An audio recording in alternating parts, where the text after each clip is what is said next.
Malampuson ang gihimong special election sa lungsod sa Cordova niadtong Sabado. Human magkabirya sa adlaw sa piniliay. Subay na nagipreklamar na usab ang midaog sa lalawigan sama kang re-elected Governor Hilario Davide III. Si Nico Serino sa report. Midagsa ang mga botante sa Clustered Precinct number 33 sa Gabi Elementary School atol sa special elections. Gideklarar nga may failure of elections sa maong presinto human ang mga balota nga nadawat nakaimprenta alang sa barangay Hulumaynon, Dalaget. Sa kapin 700 ka mga botante, kapin sa 300 ang nakabutar sa silingang mga presinto ni atong Lunes. Ang special elections alang sa 436 nga mga botante nga wala makabutar. Para sa kuan ibalik ko para sa amua nga taga diri taga Cordova nga maging maayo ang amo ang lugar diri. Nakonsensya mi kay mabutar man minimum pwede di mi mabutar kay maimbalid na putong amo ko ano di mi mabutar. Hugot nga seguridad ang gipatuman.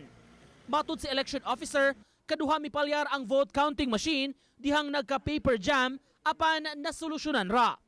Orderly and it is peaceful. And the turnout is what we expected. Pagkahapon, daling nag-convene ang Municipal Board of Canvassers sa pagpaabot sa resulta sa Barangay Gabi. Ang malampusong pag-transmit sa Municipal Board of Canvassers sa lungsod sa Cordova mo ay nakakompleto sa tali sa Provincial Board of Canvassers sa Sugbo. Giproklamar nga napiling mga board member sa 6th distrito sila si Mandaue City Vice Mayor Glenn Bersede ug si Tadeo Jonky Uwano nga mihulip sa kandidatura sa iyang mitaliwan nga amahan.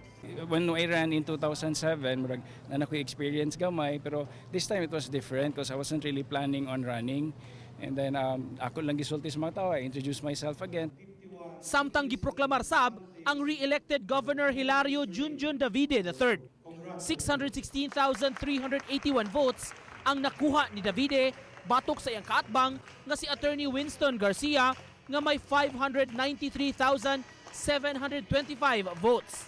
Mapasalamaton si Davide sa suporta sa mga Sugbuanon. Magpadayon ng atong serbisyo sa atong health services nato. Atong padayon ka na, magyapon, paling-uno na to na, no? Kay mo man ato yun atong top priority ang health services nato. And then sa food security and infra. Nico Sereno, Balitang Bisdak.